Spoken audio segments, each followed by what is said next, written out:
Anchor, Awesome Goodman. World Wire News, Conflict and Humanity Desk, May 24, 2025. Gaza Strip. In a war increasingly defined by numbers, another horrifying figure was added to Gaza's death toll this week. 9 children, all from one family, perished in a single Israeli airstrike in Khan Younis.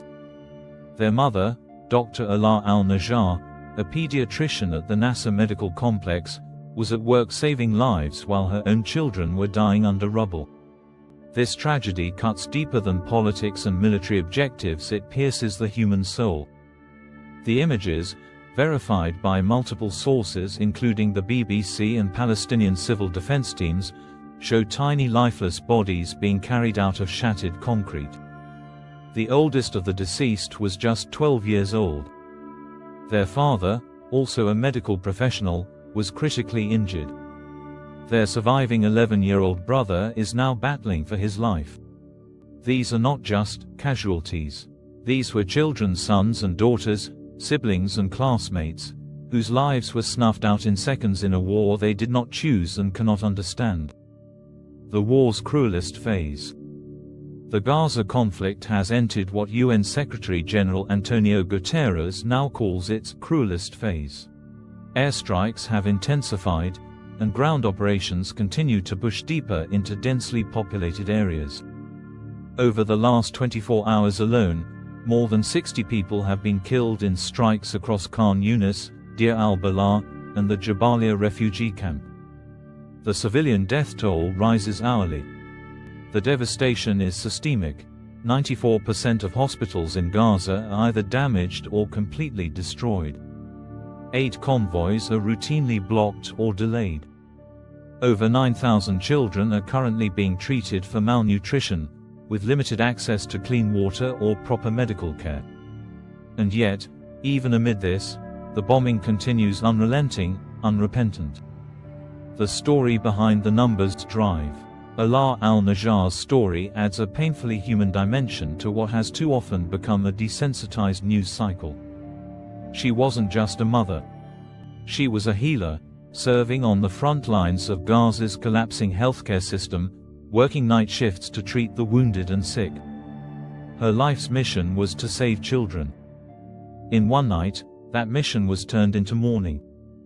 Eyewitness accounts describe the strike as sudden and massive. Neighbors rushed to the site, digging through rubble with bare hands. Rescuers, many of whom were already overwhelmed from previous attacks, were seen weeping as they pulled out the bodies of toddlers. This was not collateral damage.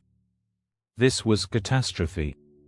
And for those asking why the family didn't evacuate, the answer is chillingly simple: there is nowhere left to go. Gaza, often described as the world's largest open-air prison, offers no safe zones. Every home is a target.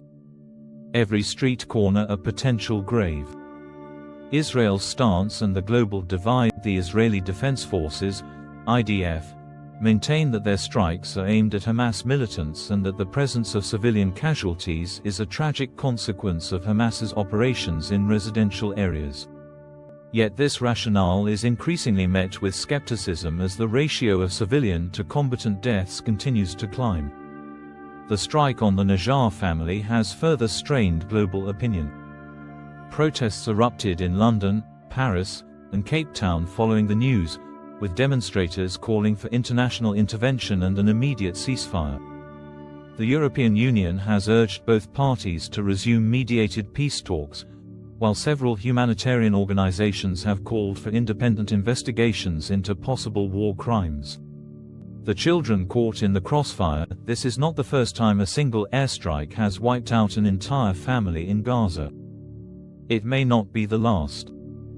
According to Save the Children, more than 13,000 children have died in the Gaza Strip since October 2023. Thousands more live with injuries, trauma, and the psychological scars of war. For these children, trauma doesn't end when the airstrikes do. It lingers, in nightmares, in empty desks at school, in the silence of homes where laughter once echoed. War is not just fought with missiles, it is felt in mourning, measured in broken families. Conclusion: how much more can we bury? The tragedy of Dr. al-Najjar's family is not just a Palestinian story. It is not just an Israeli story.